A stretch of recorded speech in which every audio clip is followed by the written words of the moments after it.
Hello friends, कैसे हैं आप सब। आई होप आप सब अच्छे होंगे। आज हम स्टार्ट करेंगे क्लास 10th का chapter number 3 that is pair of linear equations in two variables की एक्सरसाइज 3.4 का introduction video. That is exercise 3.4 को सॉल्व करने के लिए जो भी इंपॉर्टेंट कॉन्सेप्ट्स, थ्योरम्स, मेथड्स कुछ भी होगा वो हम सब इस वीडियो में पढ़ेंगे। तो इस वीडियो को ध्यान से देखना। इस वीडियो को पूरा देखने के बाद आप एक्सरसाइज 3.4 अपने आप सॉल्व कर पाओगे। तो चलो स्टार्ट करते हैं। पहले आपको टॉपिक्स बता देता हूं कि हम कौन कौन से पढ़ेंगे, उसके बाद समझाऊंगा। अब देखो फ्रेंड्स, आपको बता देता हूं कि इस वीडियो में हम कवर अप क्या करेंगे। इस वीडियो में हम बेसिकली पढ़ेंगे how to solve a pair of linear equations by elimination method. That is pair of linear equations को हम सॉल्व करेंगे एलिमिनेशन मेथड की हेल्प से। टोटल हमारे पास 3 मेथड होते हैं, substitution, elimination and cross multiplication. Substitution method हम पढ़ चुके हैं एक्सरसाइज 3.3 में। 3.4 में हम पढ़ेंगे एलिमिनेशन मेथड। तो देखो, पहले आपको समझाता हूं एलिमिनेशन का मतलब क्या होता है, उसके बाद सॉल्व करेंगे। तो देखो, इस एग्जाम्पल के थ्रू हम समझेंगे। पहले एलिमिनेशन का मतलब बताओ क्या होता है। एलिमिनेशन का बेसिकली मतलब होता है रिमूव करना। दैट इज रिमूव, या फिर आप कह सकते हैं टू रिमूव। तो इसमें हम क्या करेंगे रिमूव, इसमें बेसिकली हम एक वेरिएबल को रिमूव कर देंगे। इन दोनों इक्वेशंस को इस तरीके से सॉल्व करेंगे कि हमारा एक वेरिएबल रिमूव हो जाए। जब एक वेरिएबल रिमूव हो जाएगा या फिर आप कह सकते हो एलिमिनेट हो जाएगा, तो हमारे पास एक ही वेरिएबल बचेगा, उससे हम उसकी वैल्यू फाइंड कर लेंगे। तो एलिमिनेशन का मतलब क्या हो गया, रिमूव। और रिमूव हम करेंगे क्या, रिमूव हम करेंगे वेरिएबल को। अब देखो, इसे अप्लाई कैसे करना है वो सीखो। हमारे पास एक क्वेश्चन आ जाएगा कि सॉल्व, हमें 2 इक्वेशन दे रखी होंगी, सॉल्व बाय एलिमिनेशन मेथड, कि इन दोनों इक्वेशंस को एलिमिनेशन मेथड की हेल्प से सॉल्व करो। तो देखो बेसिकली हम करेंगे क्या, हम क्या करेंगे, इन दोनों इक्वेशंस को देखो ध्यान से। इनके जो वेरिएबल्स के कोफिशिएंट है वो डिफरेंट है। इसमें x का कोफिशिएंट क्या है 3, इसमें x का कोफिशिएंट क्या है 2। ऐसे इसमें देखो y वेरिएबल का कोफिशिएंट क्या है 4 और इसमें y वेरिएबल का कोफिशिएंट क्या है -2। तो इसमें हमें करना क्या है, किसी भी एक वेरिएबल का, या तो x का या फिर y का कोफिशिएंट सेम कर दो। अब देखो कोफिशिएंट सेम करेंगे कैसे। सबसे पहला स्टेप क्या हो गया, मेक द कोफिशिएंट सेम। तो हमारा फर्स्ट स्टेप क्या हो गया, मेक द कोफिशिएंट्स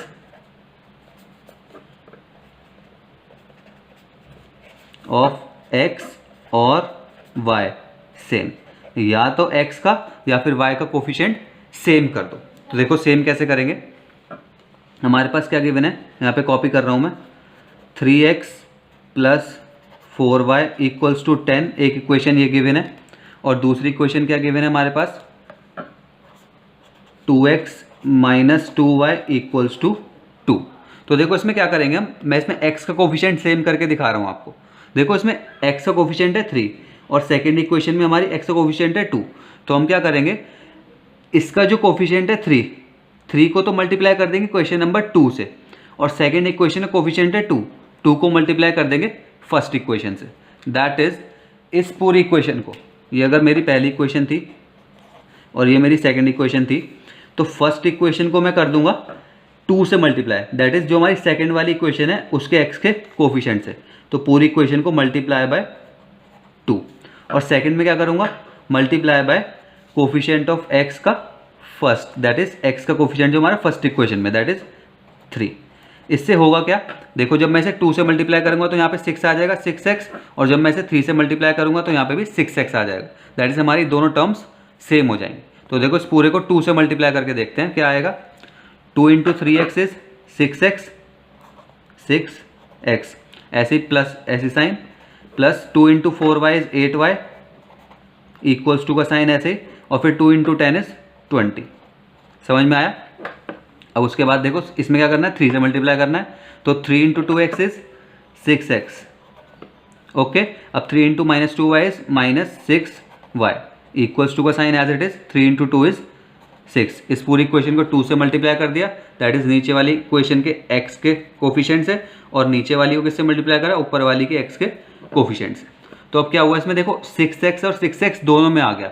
अब हम इसे रिमूव कर सकते हैं। अगर हम इन दोनों को माइनस करें, सबट्रैक्ट कर दें, अगर मैं इसे मान लूँ इक्वेशन नंबर 3 और इसे मान लो इक्वेशन नंबर 4 और सबट्रैक्ट 3 एंड 4, थर्ड और फोर्थ इक्वेशन को सबट्रैक्ट कर दूं तो क्या होगा बेसिकली देखो, 6x plus 8y equals to 20 और यहाँ पे क्या है हमारे पास 6x minus 6y equals to 6। Subtract का मतलब क्या होता है, साइन चेंज कर दो, यहाँ पे प्लस है 6 तो यहाँ माइनस कर दो, यहाँ माइनस है तो प्लस कर दो और यहाँ प्लस है तो minus, that is sine change हो जाता है। तो देखो इससे क्या हुआ, 6s से 6x तो कैंसिल आउट हो गया, ये तो हमारा कैंसिल हो गया, तो हमारे पास यहाँ तो आया 0, आगे क्या हुआ प्लस 8y और प्लस 6y, ये क्या बचा plus 14y equals to 20 minus 6 is 14, तो हमारे पास क्या आ गया 14y इज इक्वल्स टू 14, तो y की वैल्यू क्या आ गई हमारे पास 1। ठीक है, अब जब y की वैल्यू आ गई तो इसे किसी में भी पुट कर दो, या तो फर्स्ट में या फिर सेकंड में। तो देखो क्या करेंगे अब, put y equals to 1 in equation 1, first equation में पुट कर दो तो देखो क्या आएगा 3x प्लस 4 इंटू वाई क्या है हमारा 1 इक्वल्स टू 10। आप किसी में भी पुट कर सकते हो, फर्स्ट में भी सेकंड में भी, तो हमारा आंसर x आ जाएगा 3x प्लस 4 इंटू 1 इज 4 और ये माइनस हो जाएगा इक्वल्स टू 10 माइनस 4, तो 3x is equals to 6 and x is equals to 2। तो हमारे पास x और y दोनों की वैल्यू आ गई, दैट इज हमने दोनों इक्वेशंस को सॉल्व कर लिया। अब देखो जल्दी से बताता हूँ हमने करा क्या है, हमें एलिमिनेशन मेथड यूज़ करना था बेसिकली।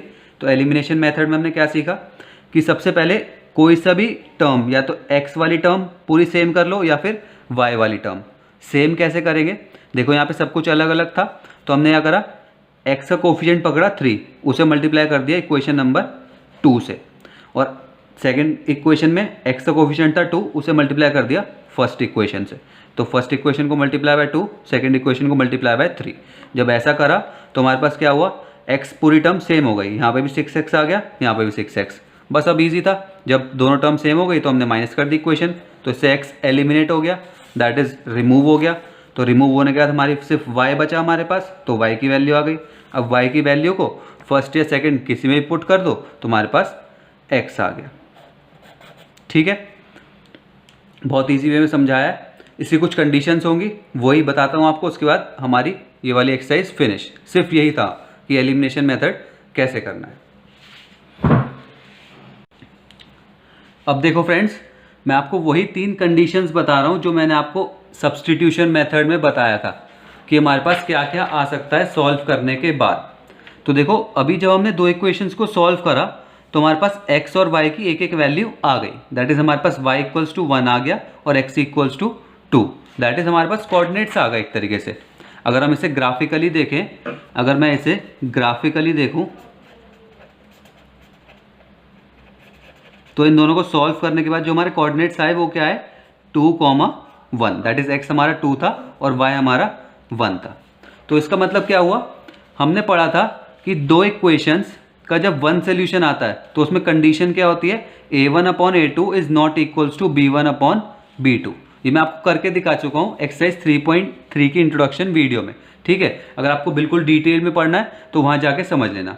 अभी सिर्फ इतना समझो, इन दोनों इक्वेशंस में a1/a2 is not equal to b1/b2 था, इसलिए इसमें 1 सोल्यूशन आ गया और इसमें इंटरसेक्टिंग लाइन्स थी। ठीक है, अब देखो कई बार कैसे होगा कि हमें वो कह देगा कि सॉल्व करो, आपको इक्वेशंस दे देगा। सपोज आपको ये वाली 2 इक्वेशंस दे दी। इक्वेशंस क्या थी हमारी, 3x minus 5y equals to 20, ये थी हमारी पहली इक्वेशन, और 6x minus 10y equals to 40, ये थी हमारी सेकंड इक्वेशन। तो इसे हम सॉल्व कैसे करेंगे, देखो इसमें x का कोफिशिएंट है 3, हमें सेम करना है ना दोनों को, तो फर्स्ट इक्वेशन में x का कोफिशिएंट 3 है, इसे मल्टीप्लाई कर दो सेकेंड इक्वेशन से, और ऐसे ही सेकेंड इक्वेशन में x का कोफिशिएंट है 6, तो इसे मल्टीप्लाई कर दो फर्स्ट इक्वेशन से। तो देखो हमने क्या करा, सेकेंड इक्वेशन को तो मल्टीप्लाई कर दिया फर्स्ट इक्वेशन के x के कोफिशिएंट से, दैट इज 3 से, और ऐसे ही सेकेंड इक्वेशन के x के कोफिशिएंट था हमारा 6, तो इसे कर दिया फर्स्ट इक्वेशन से मल्टीप्लाई। तो इससे क्या हुआ हमारा, ये भी 18x आ जाएगा और ये भी 18x, दैट इज दोनों सेम हो जाएंगे। तो उसके बाद हम उसे एलिमिनेट कर देंगे। तो देखो मल्टीप्लाई जब हमने करा तो क्या आया, इसे पूरी इक्वेशन को 6 से 18x minus 30y equals to 120 और नीचे आया हमारा 18x minus 30y equals to 120। तो देखो ये हमारी थर्ड इक्वेशन हमने मान ली और ये फोर्थ। उसके बाद हम क्या करते हैं, सब्ट्रैक्ट, जिससे कि हमारा वेरिएबल खत्म हो जाए, एलिमिनेट हो जाए, रिमूव हो जाए। तो देखो अब क्या हुआ, हमने थर्ड और फोर्थ को सब्ट्रैक्ट करा। अब लेकिन एक इंटरेस्टिंग चीज़ हुई, जब हमने थर्ड और फोर्थ को सब्ट्रैक्ट करा आपस में, तो आप ध्यान से देखो ये दोनों इक्वेशंस हमारी सेम थी, 18x minus 30y equals to 120 और नीचे हम सेकेंड इक्वेशन भी 18x minus 30y equals to 120।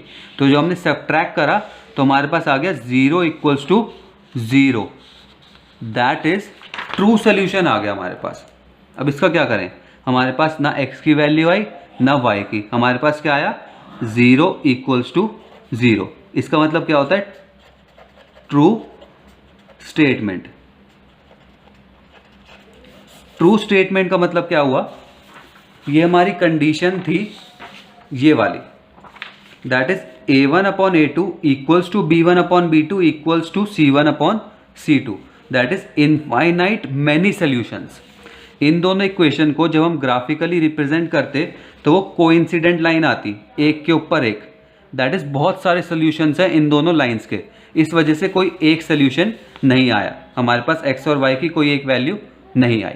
तो जब भी इक्वल्स टू में सेम आ जाए, दैट इज 0 इक्वल्स टू 0 आ सकता है, हमारे पास 18 इक्वल्स टू 18 आ सकता है, 9 इक्वल्स टू 9 आ सकता है, 5 इक्वल्स टू 5 आ सकता है, कुछ भी इक्वल्स टू की साइड में सॉल्व करते हुए सेम आ जाए और वेरिएबल दोनों गायब हो जाए, दैट इज ट्रू स्टेटमेंट। तो आप क्या लिख दोगे उस क्वेश्चन में, दीज टू इक्वेशंस, जो हमें दो इक्वेशंस गिवन है,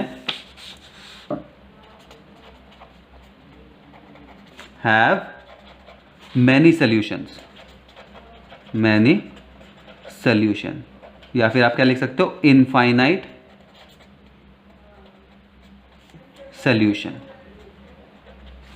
ठीक है, तो हमने दो केस पढ़ लिए। पहला हमारा क्या था, वन सॉल्यूशन, तो उसमें x और y की वैल्यू आ गई। दूसरा हमने पढ़ा जब ट्रू स्टेटमेंट आ जाएगी, दोनों साइड इक्वल्स आ जाएंगे, दैट इज 0 इक्वल्स टू 0, कुछ भी आ सकता है, तो उसमें इनफाइनाइट सॉल्यूशन।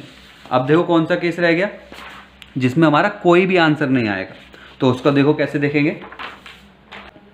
अब देखो सपोज हमें दो इक्वेशंस गिवन है, 2x plus 3y equals to 8 हमारी पहली इक्वेशन है और 4x plus 6y equals to 7 हमारी सेकेंड इक्वेशन है। तो देखो इसमें हम क्या करेंगे, फर्स्ट इक्वेशन में हमारा x का कोफिशिएंट है 2, तो इसे 2 को सेकेंड इक्वेशन से मल्टीप्लाई कर देंगे, और सेकेंड इक्वेशन में हमारा x का कोफिशिएंट है 4, तो इसे फर्स्ट इक्वेशन से मल्टीप्लाई कर देंगे। दैट इज सेकेंड इक्वेशन को मल्टीप्लाई करा हमने पूरे 2 से और फर्स्ट इक्वेशन को हमने मल्टीप्लाई करा 4 से। देखो एक दो इक्वेशंस को सॉल्व करने के बहुत सारे तरीके हो सकते हैं। हो सकता है कि आप शॉर्ट मेथड अप्लाई करो, लेकिन हम क्या करेंगे, एक ही मेथड को लेते हुए चलेंगे। एक्स का कोफिशिएंट देखा, सेकंड इक्वेशन से मल्टीप्लाई कर दिया, सेकंड इक्वेशन में एक्स का कोफिशिएंट देखा, फर्स्ट इक्वेशन से मल्टीप्लाई कर दिया। ठीक है, मैं इसलिए बता रहा हूँ क्योंकि ये क्वेश्चन एक तरीके से और हो सकता है, तो कंफ्यूज मत होना। तो हमने सिंपली मेथड को फॉलो करते हुए सॉल्व करेंगे।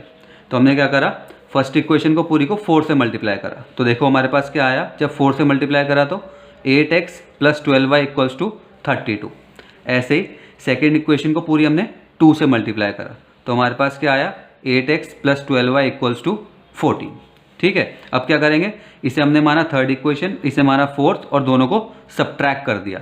इससे क्या होगा, हमारा x जो है वो एलिमिनेट हो जाएगा, दैट इज रिमूव हो जाएगा।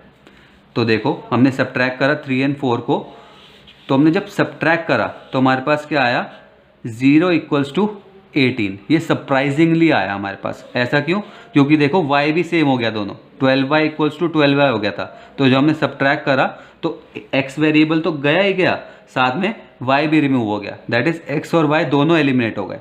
तो हमारे पास क्या आया, 0 इक्वल्स टू 18। अब बताओ क्या 0 इक्वल्स टू 18 कभी हो सकता है? बिल्कुल नहीं। ये क्या है, हमारी फॉल्स स्टेटमेंट। इक्वल्स टू का साइन है और LHS में 0, RHS में 18। भाई या तो इक्वल्स टू का मतलब ही क्या हुआ कि दोनों साइड इक्वल हैं, तो ये हमारी क्या हो गई, फॉल्स स्टेटमेंट। अब ऐसा क्यों हुआ, फॉल्स स्टेटमेंट क्यों आई? क्योंकि ये कंडीशन थी हमारी a1 upon a2 equals to b1 upon b2 not equals to c1 upon c2। ये पूरा चार्ट मैं आपको पढ़ा चुका हूँ इंट्रोडक्शन वीडियो ऑफ 3.2 में या 1 में, ठीक है। मैं आपको हाईलाइट कर दूंगा कौन सी उसमें है। तो हमने या तो एक्सरसाइज 3.1 या 3.2 में पढ़ा है ये पूरा चार्ट। अगर आपने वो वीडियो नहीं देखी है तो पहले उसे देख लेना, बहुत हेल्प करेगी। तो इस इक्वेशन में जब हमने देखा कि a1/a2 निकाला, b1/b2 निकाला और c1/c2 निकाला, तो ये वाली कंडीशन आ रही थी a1/a2 is equals to b1/b2 not equals to c1/c2। That means no solutions. No solution का मतलब क्या हुआ कि दोनों जो लाइंस थी हमारी, इक्वेशंस जो थी हमारी, जब हमने ग्राफिकली रिप्रेजेंट करी तो पैरेलल आ रही थी, दैट इज पैरेलल लाइंस। तो जब पैरेलल लाइंस आ रही थी तो हमारा कोई सॉल्यूशन ही नहीं आया। तो इसका मतलब जब सॉल्यूशन नहीं आया तो सॉल्यूशन ना आने का मतलब फॉल्स स्टेटमेंट। तो वो एल्जेब्रिकली इस तरीके से हमारा रिप्रेजेंट हुआ कि इसका कोई सॉल्यूशन नहीं है।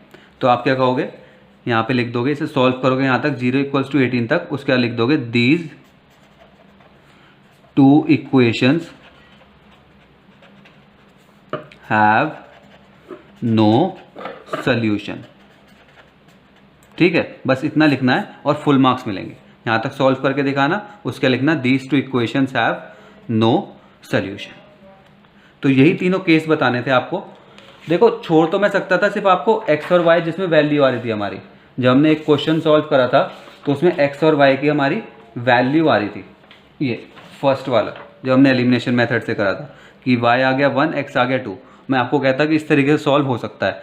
लेकिन जब आप क्वेश्चन सॉल्व करते तो हमारे पास केसेस आते, कभी आप आते 0 = 18 पे तो आप कंफ्यूज हो जाते, या फिर कभी आप आते 0 = 0 पे तो फिर कंफ्यूज हो जाते। तो आपको बताना ज़रूरी था कि अगर ऐसा है तो क्वेश्चन को एंड कैसे करोगे। भाई जब =2 में दोनों 0 आ गए तो हमने लिख दिया मैनी सॉल्यूशंस, और जब डिफरेंट आए तो हमने कहा फॉल्स स्टेटमेंट है और नो सॉल्यूशन। तो यही सब था हमारा एक्सरसाइज 3.4 की इंट्रोडक्शन वीडियो में।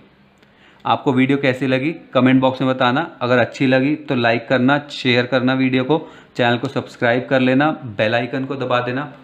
और अगर इस वीडियो से रिलेटेड कोई भी प्रॉब्लम हो या फिर इस चैप्टर से भी रिलेटेड कोई भी प्रॉब्लम हो तो कमेंट बॉक्स में ज़रूर पूछना, मैं ज़रूर रिप्लाई दूंगा। Thank you.